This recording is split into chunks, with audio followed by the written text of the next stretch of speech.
Hello students, जैसा कि पिछले वीडियो में हम लोगों ने डिस्कस किया था हेलो एल्केन्स हेलो एरेन्स के प्रिपरेशन के बारे में।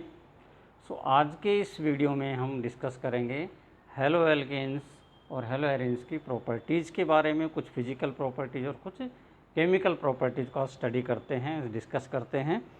सबसे पहले हम लेते हैं फिजिकल प्रॉपर्टीज़।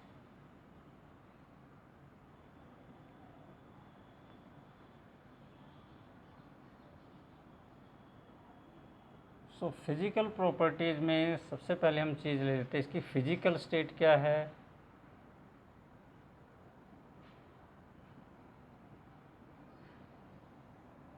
इसकी फिजिकल स्टेट और कलर के बारे में ले लेते हैं।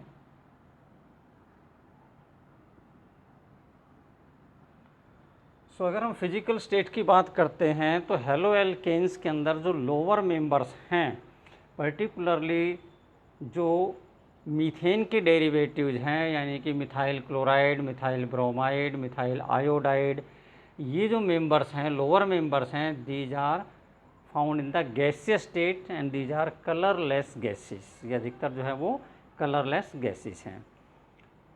इसके बाद अगर हम थोड़ा सा हायर मेंबर की बात करते हैं, they are found in the liquid state, यानी कि कार्बन 18 तक के जो मेंबर्स हैं वो लिक्विड स्टेट में पाए जाते हैं। जैसे जैसे मॉलिक्यूलर मास बढ़ता जाता है वैसे वैसे van der Waals forces of attraction increase होनी शुरू हो जाती है, जिसकी वजह से मॉलिक्यूल्स जो है वो एक दूसरे के साथ में क्लोजली पैक्ड होना स्टार्ट होते हैं। They comes in the liquid state.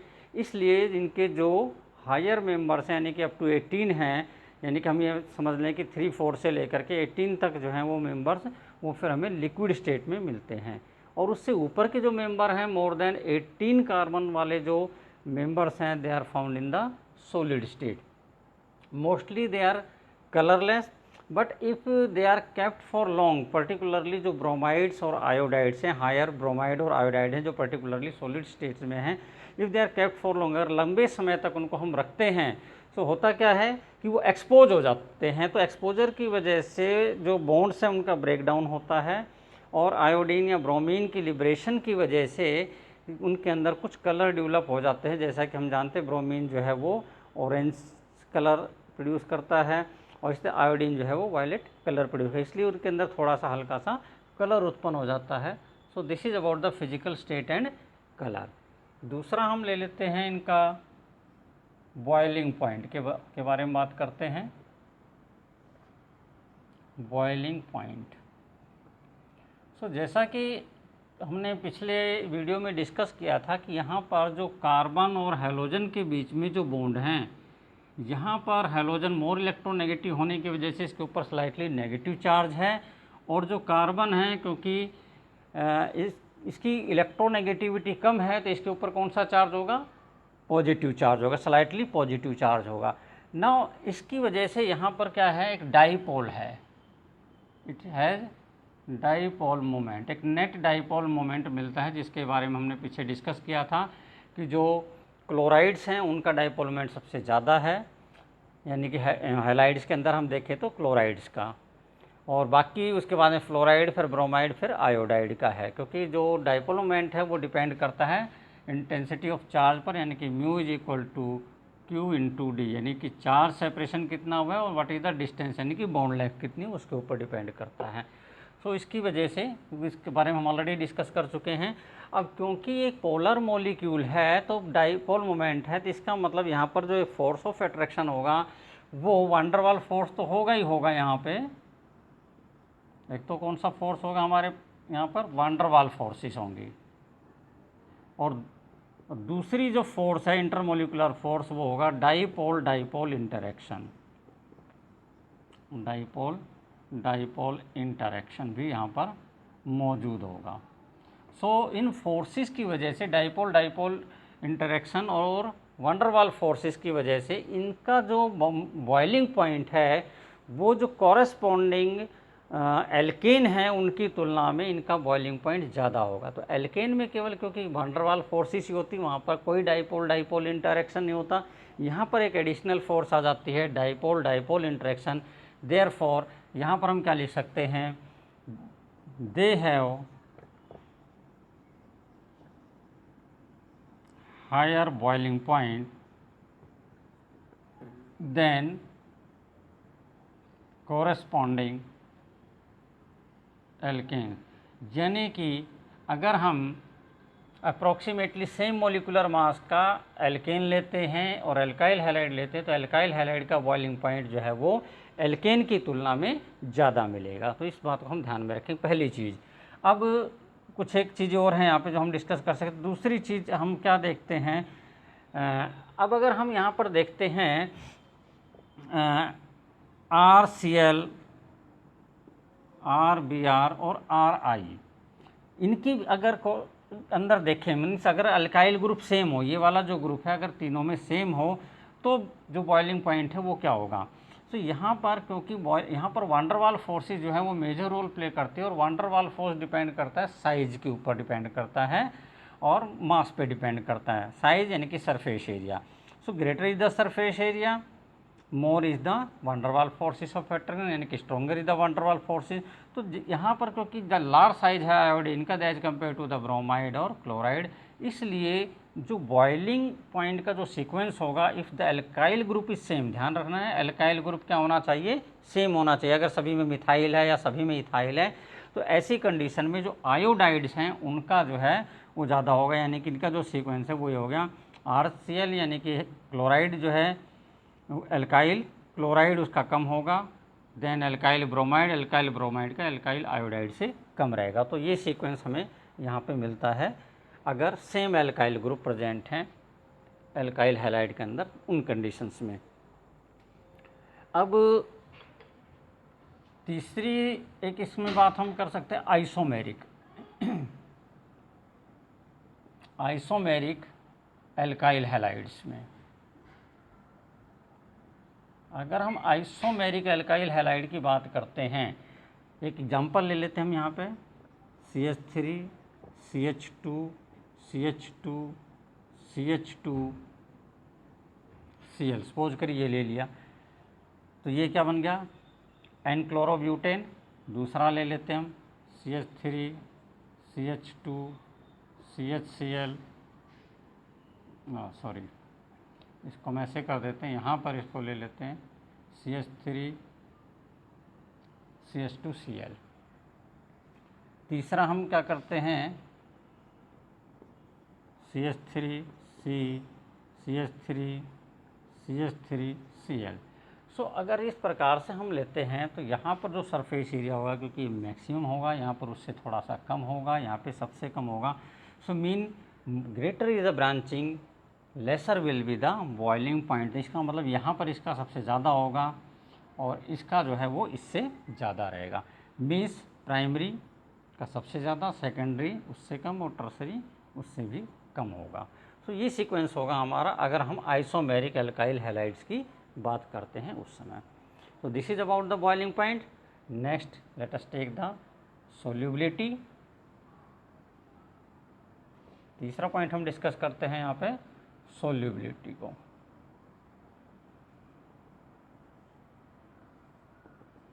बड़ा इंटरेस्टिंग और इसके ऊपर क्वेश्चन पूछा भी जाता है। सोल्यूबिलिटी बहुत इंपॉर्टेंट पॉइंट है। यहाँ पर अगर फिजिकल प्रॉपर्टीज़ के अंदर देखें तो क्वेश्चन यहाँ पर क्या बनता है, however alkyl halides are polar in nature but still they are partially soluble in water या इनसोल्यूबल इन वाटर। जो हायर हैं इनसोल्यूबल हैं, जो लोअर हैं वो पार्शली सोल्यूबल हैं। तो ऐसा क्यों है, तो ये चीज़ हमें यहाँ पे समझने की थोड़ी सी आवश्यकता है। चलिए इसके लिए हम समझते हैं कि अगर हमें वाटर में इसको डिजोल्व करना है तो इसका मतलब क्या चाहिए, हमें एल्काइल हैलाइड चाहिए प्लस में वाटर चाहिए। और ये डिजोल्व कब होगा, जब इनके बीच में इंटरेक्शन होगा। मीन्स जो एल्काइल हैलाइड का जो मॉलिक्यूल है अगर ये वाटर मॉलिक्यूल के साथ में किसी भी प्रकार से जुड़ने की कोशिश करता है, कोई भी तरीका बन सकता है यहाँ पे, वो हम अभी डिस्कस करते हैं कि अगर ऐसा कुछ हो कि इसको ये सराउंड कर ले, एल्काइल हैलाइड को वाटर कर ले या वाटर को एल्काइल हैलाइड सराउंड कर ले, तो हम ये कह सकते हैं कि ये सोल्यूबल हो जाएगा। लेकिन इसके लिए क्या है कि एल्काइल हैलाइड को अगर वाटर सराउंड कर रहा है तो एल्काइल हैलाइड के बीच में जो बॉन्डिंग है वो बॉन्डिंग ब्रेक होनी चाहिए, यानी कि वो बॉन्ड लूज होनी चाहिए। इसी प्रकार से अगर RX जो है यानी एल्काइल हैलाइड वाटर के मॉलिक्यूल्स को सराउंड कर रहा है तो इस वाटर वाटर मॉलिक्यूल के बीच में जो बॉन्ड हैं वो उनको ब्रेक करना पड़ेगा। अब इन बॉन्ड को समझते हैं। यहाँ पर जो बॉन्ड है, यहाँ पर है, देखिए क्या है, आर एक्स, यहाँ पर माइनस हल्का सा स्लाइटली नेगेटिव है, इस पर पॉजिटिव है। अब जब दूसरा मॉलिक्यूल इसके पास आएगा आर एक्स, तो यहाँ पर क्या है, फिर वही स्थिति है। तो इनके बीच में एक डाइपोल इंटरेक्शन यहाँ पर हो गया।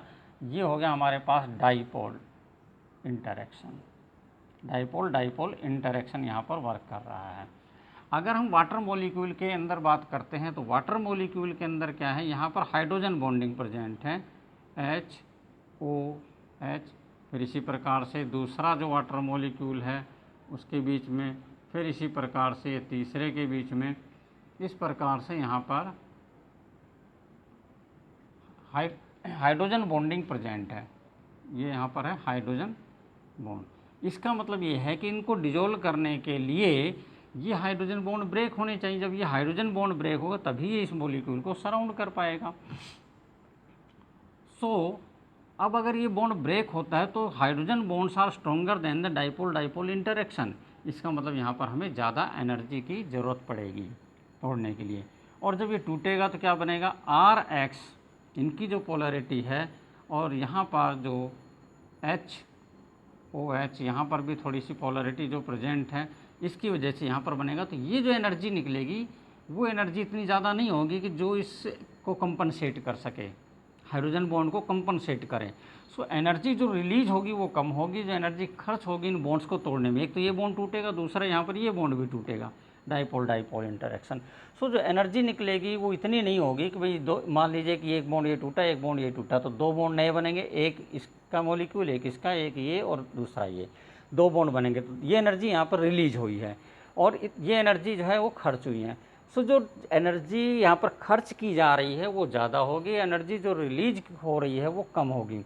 मीन्स ये कह सकते हो कि हाइड्रेशन एंथैल्पी जो है वो यहाँ पर पॉजिटिव होगी और इस वजह से सोल्यूबिलिटी कम होगी। They are either partially soluble और इनसोल्यूबल इन वाटर। अब उसके बाद आती बात ऑर्गेनिक सॉल्वेंट की। अगर हम ऑर्गेनिक सॉल्वेंट के अंदर देखें तो वहाँ पर जो मेन जो फोर्सेस है वो है वान डर वाल फोर्स, और यहाँ पर भी जो मेन फोर्स है वो वान डर वाल फोर्स ऑफ अट्रैक्शन है, क्योंकि जो ऑर्गेनिक सॉल्वेंट्स हैं वो कैसे हैं, नॉन पोलर हैं। तो सिमिलर फोर्सेस होने की वजह से, क्योंकि इनमें हाइड्रोकार्बन पार्ट काफ़ी बड़ा होगा एल्काइल हैलाइड्स के अंदर, तो हाइड्रोकार्बन पार्ट को आसानी के साथ में डिजोल्व कर लेगा, and that's why they are freely soluble in organic solvents. तो ये हो गया हमारा सोल्यूबिलिटी के बाद। अब चौथा पॉइंट हम लेते हैं इसकी density. What about the density? Density क्या होता है, mass upon volume, mass upon volume. तो जैसे जैसे आप हायर अल्काइल हैलाइड की तरफ जाएंगे जो मास है वो काफ़ी ज़्यादा इंक्रीज होता है। अगर आप फ्लोरीन से क्लोरीन में जाते हैं, क्लोरीन से ब्रोमीन, ब्रोमीन से आयोडीन, तो जैसे कि फ्लोरीन में हमें पता है मास क्या है 19 AMU, उसके बाद क्लोरीन का 35.5, ब्रोमीन का 80, आयोडीन का 127। So there is a large increase in the atomic masses. Atomic mass में काफ़ी बड़ा अंतर आ रहा है, मास काफ़ी ज़्यादा इंक्रीज हो रहा है। सो ये वैल्यू काफ़ी ज़्यादा इंक्रीज हो रही है। लेकिन अगर आप कंपेरेटिवली इनकी जो रेडियस देखेंगे, एटॉमिक रेडियस देखेंगे, तो वहाँ पर उतना ज़्यादा इंक्रीज नहीं हो रहा है। नतीजा क्या होगा, तो वॉल्यूम कम इंक्रीज हो रहा है, मास ज़्यादा इंक्रीज हो रहा है, इसलिए डेंसिटी क्या हो जाएगी, इंक्रीज होगी। So as we move from chloride to bromide, bromide to iodide, density increases if they are having the same alkyl group. Means आप ये कह सकते हैं कि Ri की डेंसिटी जो है वो ग्रेटर है than RBr is greater than RCl। तो जो डेंसिटी है उसका जो सीक्वेंस है वो इस प्रकार से रहेगा। डाइपोल मोमेंट ऑलरेडी हम डिस्कस कर चुके हैं, तो उसको यहाँ पर हम नहीं ले रहे हैं। ऑलरेडी उसके बारे में हम पिछले वीडियो में एक अच्छे से हमने डिस्कशन किया था। Now let us come to the chemical properties.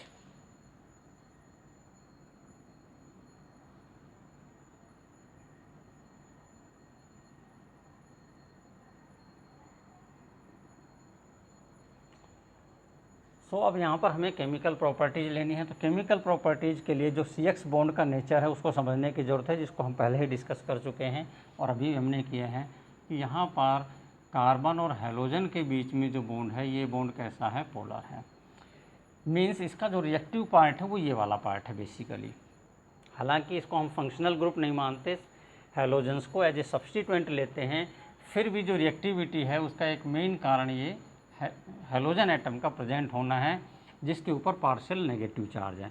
Means one of the reaction जो है इसका वो क्या होगा कि अगर मैं इसको यहाँ से रिप्लेस करूँ तो ये नेगेटिव चार्ज के रूप में निकलेगा, यानी कि जो C है ये वाला जो पार्ट है वो पॉजिटिव के रूप में जाएगा, कार्बोकैटायन बनाएगा, और X जो है वो नेगेटिव आयन के रूप में यहाँ पर निकलेगा, एनायन के रूप में। मीन्स ये क्या कहलाएगा, न्यूक्लियोफाइल है, इट इज़ ए न्यूक्लियोफाइल। तो इसका मतलब है कि अगर यहाँ से न्यूक्लियोफाइल निकल रहा है तो यहाँ पर आएगा भी क्या, न्यूक्लियोफाइल ही आएगा। इसका मतलब ये हो गया न्यूक्लियोफिलिक सब्स्टिट्यूशन रिएक्शन। तो एक इसका रिएक्शन जो पहला हम रिएक्शन ले सकते हैं वो है nucleophilic substitution reaction.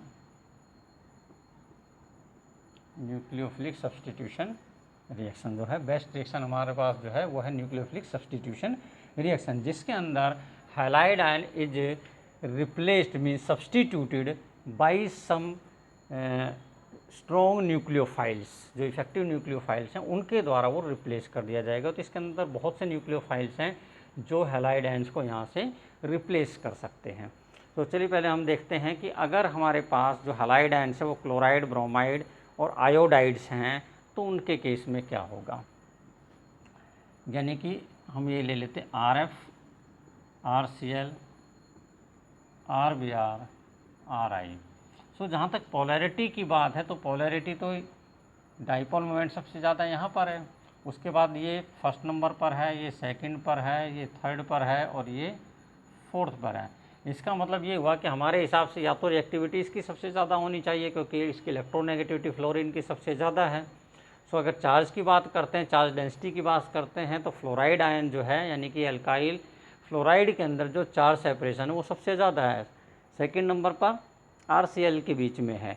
Dipole moment की अगर बात करें तो यहाँ पर ठीक है इसका ज़्यादा है तो इस हिसाब से लगाएं तो इसकी रिएक्टिविटी ज़्यादा होनी चाहिए, लेकिन ऐसा नहीं है। जो रिएक्टिविटी का ऑर्डर है वो है Ri is greater than RBr, greater than RCl than RF। अब इसका रीज़न समझते हैं। देखिए हमें क्या है कि यहाँ से न्यूक्लियोफाइल निकालना है। न्यूक्लियोफाइल निकालने का मतलब ये हो गया कि R और X के बीच में ये जो बॉन्ड है ये बॉन्ड वीक होना चाहिए और ये टूट जाना चाहिए आसानी से।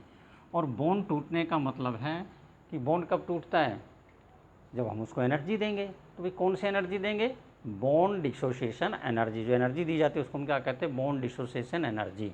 और बॉन्ड डिसोसिएशन एनर्जी क्या है, bond dissociation energy is inversely proportional to the bond length.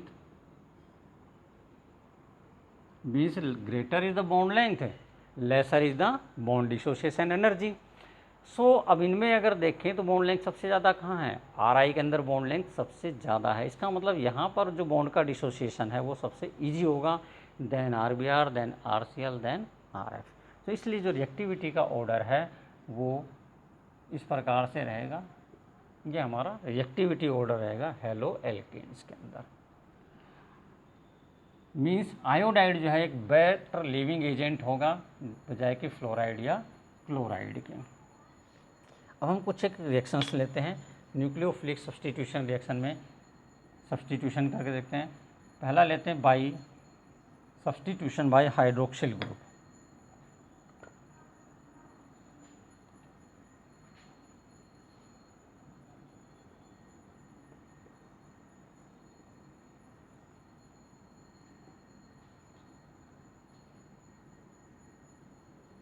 यानी कि OH के द्वारा। सो OH के द्वारा अगर आपको सब्स्टिट्यूट कराना है तो इसका मतलब क्या लेंगे, आप एल्कली लेंगे, स्ट्रॉन्ग एल्कली ले लीजिए, उसके द्वारा आप सब्स्टिट्यूशन करा सकते हैं। तो स्ट्रॉन्ग एल्कली कौन सा है, पोटासियम हाइड्रोक्साइड ले सकते हैं, सोडियम हाइड्रोक्साइड ले सकते हैं, या सिल्वर हाइड्रोक्साइड जो है उसको ले सकते हैं, एक्वस सिल्वर ऑक्साइड ले सकते हैं। इनके द्वारा आप सब्स्टिट्यूशन करा सकते हैं। सो जनरल रिएक्शन क्या हो जाएगा यहाँ पे, RX प्लस में NaOH, मोस्टली हम यहाँ पे KOH लेते हैं या फिर आप यहाँ पे लेंगे KOH। तो आप जब रिएक्शन कराएंगे तो क्या हो जाएगा, ये ROH प्लस NaX या फिर KX जो है वो यहाँ पर रिमूव हो जाएगा। तो इस प्रकार से जो प्रोडक्ट बनेगा वो क्या होगा, अल्कोहल। तो आप इस रिएक्शन को ये भी कह सकते हैं formation of alcohol from alkyl halide. So ये रिएक्शन हो गया। इसी प्रकार से आप चाहें तो क्या ले सकते हैं, RX प्लस में Ag2O H2O यानी कि एक्वस, Ag2O एक्वस ले सकते हैं, इसके द्वारा भी करा सकते हैं। तो Ag2 एक्वस लेंगे तो इसका मतलब ये क्या बन जाएगा, AgOH में कन्वर्ट हो जाएगा। सो उसके द्वारा भी आप करा सकते हैं। तो again it will give ROH plus में AgX यहाँ पर बन सकता है। सो अब R कोई भी अल्काइल ग्रुप है, हम बार बार एक रिएक्शंस को नहीं लेंगे, हम जनरल रिएक्शंस को पढ़ेंगे। सो आप यहाँ पर CH3 या C2H5 C3H7 इनके द्वारा रिप्लेस कर सकते हैं। तो ये एक जनरल समझ लीजिए, क्योंकि एक एक रिएक्शन को लेंगे तो बहुत लंबा। X का मतलब यहाँ पर क्या है, F को छोड़ दीजिए, बेसिकली Cl Br और I, इन तीन को पकड़ के रखिए। इन तीन के द्वारा आपको रिएक्शन दिखाना है। X की जगह आप Cl लेंगे, Br लेंगे या फिर I लेंगे। और R क्या है यहाँ पे, R is equal to any alkyl group, यानी कि CH3 C2H5 C3H7, यानी कि इन जनरल आप फार्मूला ले सकते हैं CnH2n+1, ये हमारा एल्काइल ग्रुप हो गया। तो कोई भी आप रख सकते हैं। तो इस प्रकार से एक जनरल रिएक्शन दिखा सकते हैं। तो पहला रिएक्शन हो गया हमारा सब्स्टिट्यूशन बाई हाइड्रोक्सिल ग्रुप। चलिए अब दूसरा, एक और बहुत से रिएक्शंस हैं जो सब्स्टिट्यूशन रिएक्शन होंगे। सो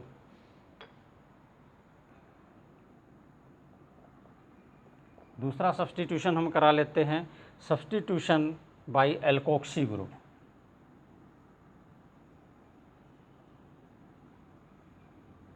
सब्स्टिट्यूशन बाई एल्कोक्सी ग्रुप।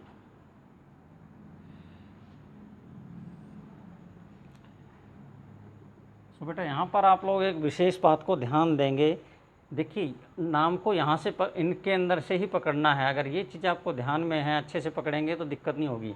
यहाँ पर देखिए एल्क यानी कि एल्काइल, ऑक्सी यानी कि ऑक्सीजन, यानी कि एल्काइल ग्रुप है उसके साथ में ऑक्सीजन है। फॉर एग्जांपल एल्काइल ग्रुप हमने लिया, एल्काइल ग्रुप को हम जनरल रिप्रेजेंटेशन क्या लिख रहे हैं, आर। ऑक्सीजन के लिए क्या हो गया, ओ। इसका मतलब RO तो प्रेजेंट है, लेकिन यहाँ पर वैलेंसी कंप्लीट नहीं हुई है, इसका मतलब कुछ और होना चाहिए। तो इसके साथ में क्या प्रेजेंट होगा, कोई मेटल प्रेजेंट होगा। सपोज करिए कि Na, तो RONA यानी कि ये हो गया हमारा पास sodium alkoxide. It is sodium alkoxide. तो ये जो ग्रुप है RO ग्रुप, इसको हम कहते हैं एल्कोक्सी। तो ये जो ग्रुप है ये किसको करेगा, X को सब्स्टिट्यूट करेगा यहाँ पे। So let us take the example again, RX plus हम लेते हैं, इसको आप ऐसे लिख लीजिए NaOR, इसको ऐसे लिख लेते हैं हम। सो यहाँ पर बहुत सिंपल सा रिएक्शन है। क्या होना है, जो Na है ये पॉजिटिव है, X यहाँ पे नेगेटिव है, ये इसको यहाँ से ऐसे ले जाएगा, ये पॉजिटिव, और ये वाला जो पार्ट है ये नेगेटिव पार्ट होगा यहाँ पे। So what will be the product, it will be ROR plus NaX, ये हमारा प्रोडक्ट बन गया। इस प्रोडक्ट को आप क्या कहते हैं, ईथर। यहाँ पर जो फंक्शनल ग्रुप है वो ईथर है, इसलिए इसको हम ईथर कहेंगे। अब जो नाम है वो एल्काइल ग्रुप के आधार पर नाम दे देंगे, जो भी एल्काइल ग्रुप उसके आधार पर हम इसका नाम दे सकते हैं। इस रिएक्शन को विलियमसन सिंथेसिस रिएक्शन भी कहा जाता है। It is called Williamson synthesis reaction. Williamson synthesis reaction कहा जाता है। इस रिएक्शन के अंदर कई चीज़ें हैं जो हम पढ़ेंगे। जब हम ईथर के बारे में स्टडी करेंगे तो वहाँ पे इसकी डिटेल्स लेंगे, कौन सी कंडीशन में कौन सा एल्काइल हैलाइड होना चाहिए, कौन सा एल्कोक्सी ग्रुप होना चाहिए।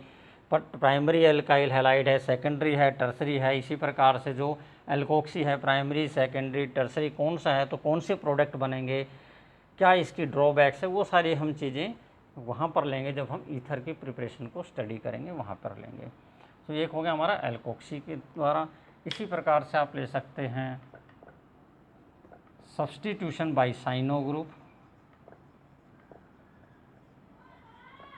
तो साइनो ग्रुप कौन सा है, यानी कि Cn नेगेटिव साइनाइड ग्रुप को हम साइनो ग्रुप कहते हैं, तो इसके द्वारा आप करा सकते हैं। तो बहुत सिंपल से रिएक्शन है, आप बहुत आसानी से इनको लिख सकते हैं। अब यहाँ पर सपोज करें हमने KCN के साथ यहाँ पे करवा दिया इसका रिएक्शन। जब आप KCN के साथ कराएंगे तो ये बनाएगा RCN प्लस KX। KCN का जो सोल्यूशन है ये एल्कोहलिक होना चाहिए।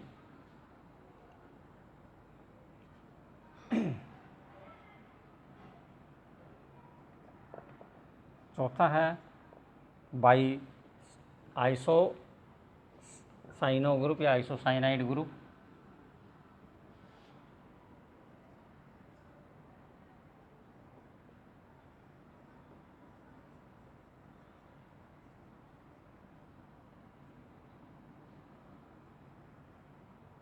NC के द्वारा यहाँ पर हम इसको रिप्लेस कराएंगे। सो इसके लिए अब इनको भी यहाँ पर हम लेंगे AgCN। अब यहाँ पर जो आप रिएक्शन कराएंगे तो ये बनाएगा RNC प्लस AgX। तो यहाँ पर बन रहा है एल्काइल आइसोसाइनाइड, और यहाँ पर आपका जो प्रोडक्ट था वो है एल्काइल साइनाइड।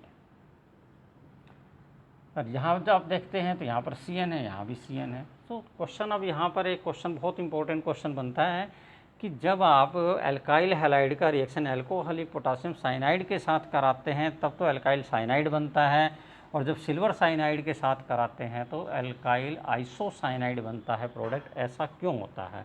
तो बहुत ही अच्छा क्वेश्चन है जिसमें थिंकिंग इन्वॉल्व है। सो आप देखिए यहाँ पर पोटासियम क्या हाईली इलेक्ट्रोपॉजिटिव एलिमेंट है, इसका मतलब ये तो क्या है, कैटायन है। अगर ये कैटायन है तो साइनाइड क्या है, एनायन है।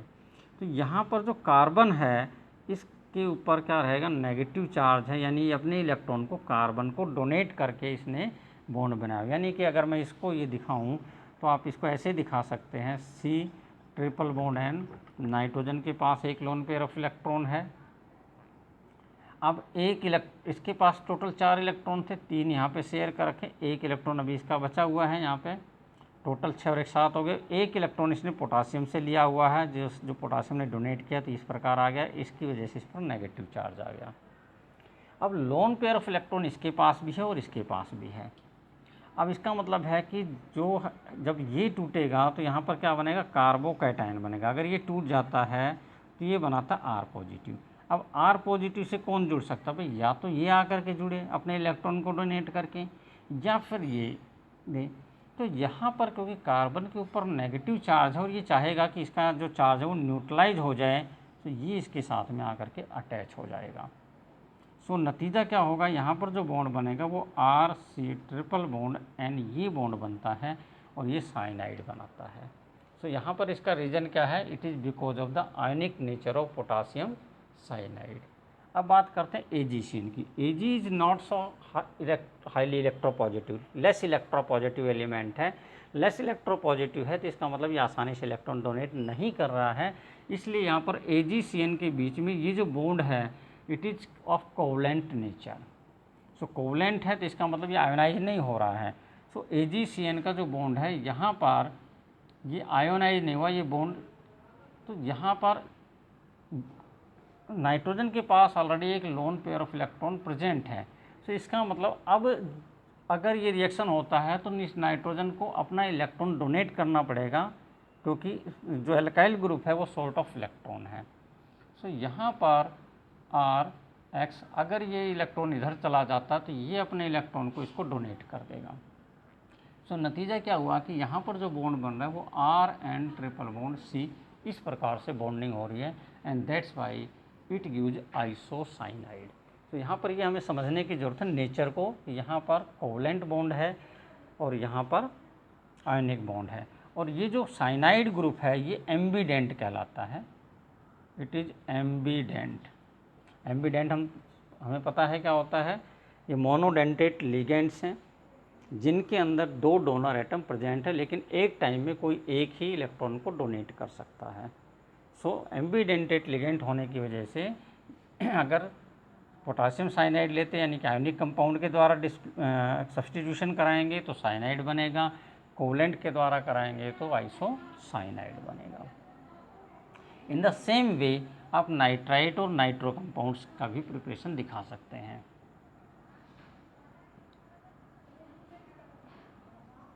सब्स्टिट्यूशन बाय नाइट्राइट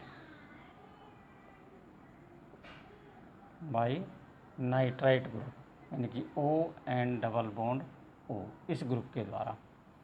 सो यहाँ पर सिंपल सा एग्जांपल है RX प्लस में, अब यहाँ पर जो KNO2 है यहाँ पर भी आयनिक बॉन्ड है, K पोटासियम और ऑक्सीजन के बीच में एक आयनिक बॉन्ड प्रेजेंट है।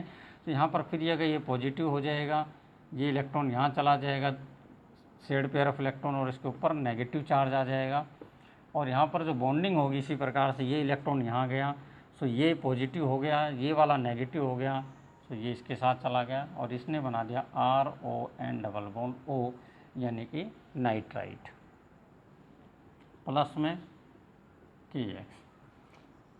अगर इसी रिएक्शन को आप RX प्लस में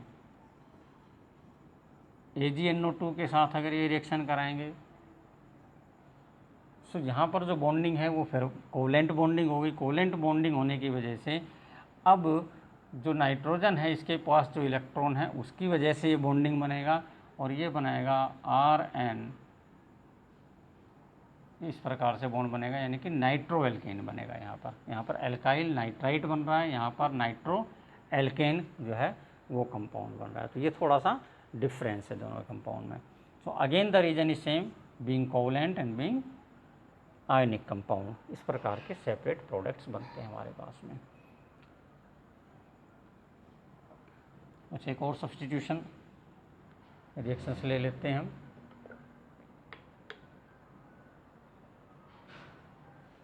बाई